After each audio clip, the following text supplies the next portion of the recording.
theo chứ. Quả này.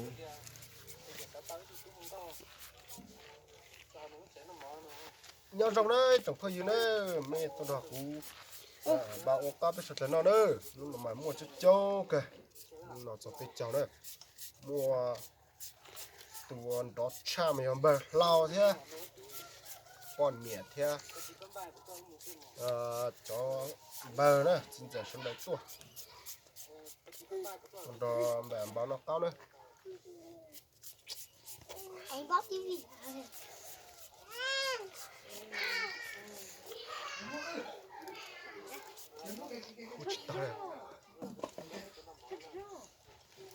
Đây bao nhiêu đây? Mới đâu bao nhiêu qua chứ rồi?คุณตันจุ๊จุ๊อันนั้นจะไม่ยึดตีเขาใช้โบ้เนี่ยเขาใช้ Bởi bỏ cốc ta cùng gờ lên có gì đó có sai nhìn gì chơi con nó có tao chỗ chung một trò trời rồi người ta cảm để sao tôi cũng có tôi đây YouTuber cho anh trời. nhau tháo cho nên hả rồi tháo cho nó rồi đâu ủa rồi mua ai rồi ấy cô con ở đây cô con này ta đi tìm ta con sẽ này hiểu hả hả biết đi cô con này chú nhiều được ta cùng gờ lên bờ bờยึดตีจะมาไม่ชอบนักจุ๊จุ๊นะ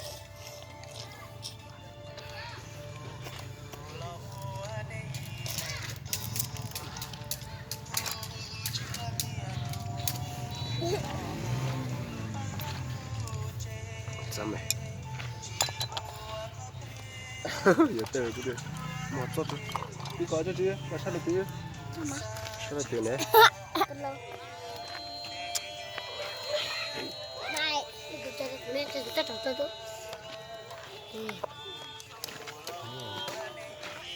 muốn tao mất trời này mình nói gì này không đâu gì à tôi đã hai bữa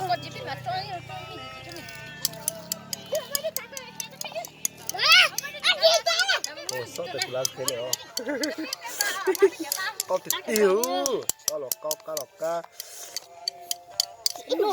ô chỉ tao gì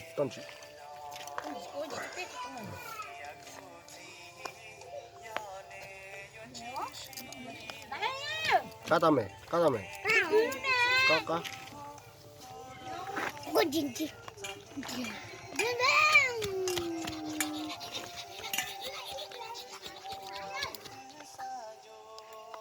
nó sẽ mày luôn luôn luôn là không phải trong chỉ sẽ lo tao mình lo tao này em tao là thấy à gì chăng gì rồi bây giờ nó mất chưa chỉ sẽ té cái nó sẽ cái chút tí rồi lên sao Sao con? Sao ta? Sao chưa chút chút? sao sao lên tròn tao chỉ giấu tôi lá hả báo lo em Tròn gì ở mà?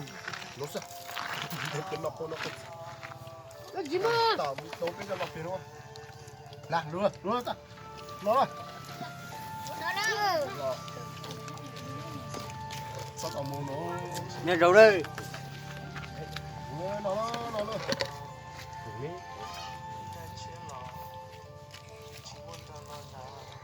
ở đây chỉ là ở đây chỉ là đủ à nói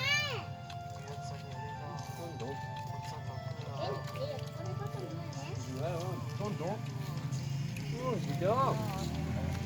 gặp ăn cái là tôi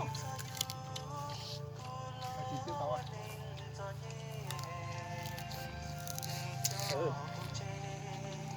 tay ở ai cắt lắm thôi sao đây quá bà bác nó mau gì lớn mà bà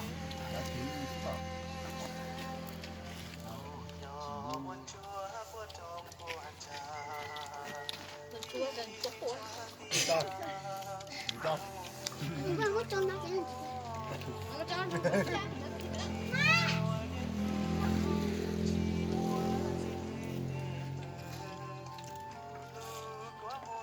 Tao gì hả? gì đâu ơi khỏi con chỉ cho con chỉ hơi ăn có thể nhìn đó cứ có lẽ thằng con nhé coi Đúng không? Cái nó gì đó rồi chưa? không biết làm gì chứ Phải là nó sư. gì chết tiêu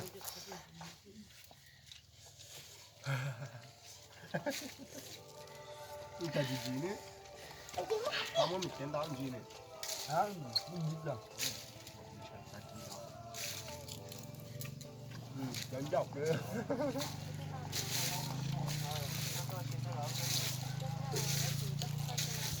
tao chỉ quá nó làm gì để chứ chuyện gì đó Mình là chó em. tao hành đọc nó đây là tương quan thấp tiến đó đếp nó là nhớ đếp đúng không đúng luôn nó là thằng nó nó lớn nó đếp qua sao cái gì về giảm đập nó Thôi có anh quay này. coi nó là chứ mua nơi Thôi mà có tơ gì nó rồi. ra một tay nữa nó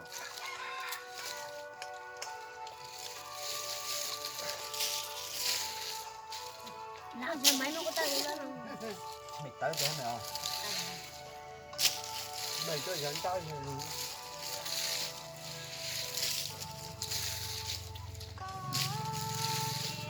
nó có nhiều gì đây nữa đâu nhiều con đồng cắt thì cắt con đồng thằng đập tiếp là một cắt con thực hiện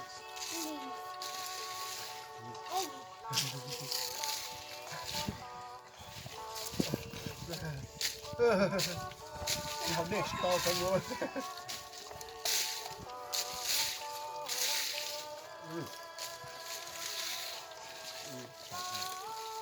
đi là ta ra nó này Chính rồi.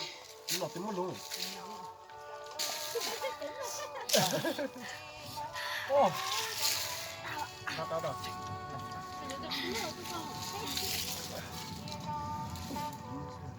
ô tôi kêu lên tiếng lắm tao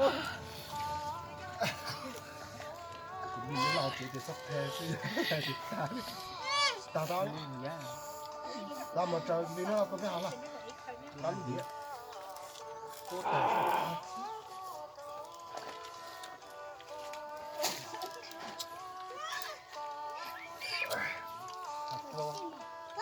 cái hệ học quá Đấy là vào học có 80 chị cô. thì mình nói chia cái chứ con Thế á? Đó thì chưa cho. thì có youtuber thì Ở đây á, ở. Mua luôn. Cho. ô ta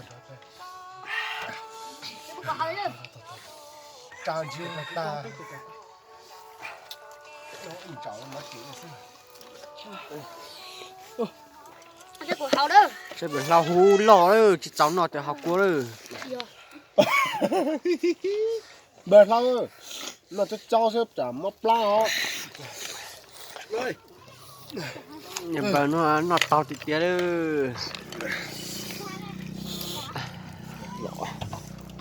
Rồi kìa. sao lên nó xin ơi nó chỉ tàu anh này cho tàu bè thằng nó tàu anh chỉ mà ăn trốn giao gì Kiếm à. Cái bụng thằng á.